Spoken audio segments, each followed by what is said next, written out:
Sizin üçün bir nömrəli meyxana deyən kimdir? Kərim. Allah ömür versin. Sizin üçün bir nömrəli meyxana deyən. Vallahi mən üçün elə bütün ustadların hamısı Birinin adını de qardaş.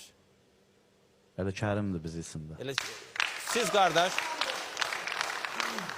Allah Kərimə şəfa versin.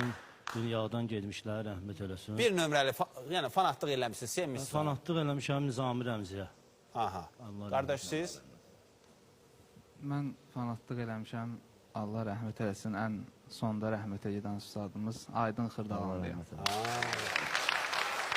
Siz qardaş bir nömrəli meyxana deyən kimdir Azərbaycanda? Mənim üçün Həc Kərimdir, bir də Həc ağamızdır. Yəni ki, mən ayıra bilmərəm bu iki adı bir-birindən. Yaş bir dənə, birə getdi, bir dənə gələk. İndi bir nömrəli Azərbaycanda sevilən meyxanası kimdir? Tamaşaçıların və yaxud da kütlənin sevdiyi. Amma düzünü etiraf edək. Vallahi Bir yalan sakit olan. deyirəm, cürbəcürdür insanlar. Birinin adını de qardaş. Vallahi mən ne deyim? Görmürsən sağda, solda, toyda. Görürəm, yəni hər bir Kimdir? özəl Yəni var. deyilən... Mənim üçün yoxsa ümumi cəmaat Yox, xalqın, üçün. xalqın. Xalqın adından danışır, mənim öz adımdan. Yəni ki, Yox, xalqın dəyər verdiyi qardaş. Kimdir meyxana? çoxdur axı. Yəni, Kim birinin adını de də? Kimi deyim, məsəl üçün mənim üçün elə Həc ağamızdır. Deyəcəksiniz, deyin. Siz o cürət eləmədiniz. Rəşad Dağlı, gözəl meyxana. Rəşad Dağlı. Qardaş sizin üçün.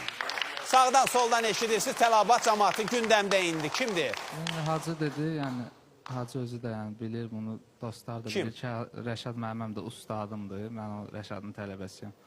Rəşad Dağlıdır. Siz qardaş. Bəli, mən də qardaşlarım. Bu dəqiqə, yəni gündəmdə kimdir nömrə 1 sevilən? Məncə Rəşad Dağlı. Siz qardaş. Əsl meyxanadan danışırıqsa, həqiqətən də mən də ağamızdan razıyam ki, yəni adam deyə paxılı olmasın. O kişiyə tələbat çoxdur, istəyirlər. Kimə? Rəşad Dağlıya. Rəşad Dağlı. Gözəl də sənətkardır.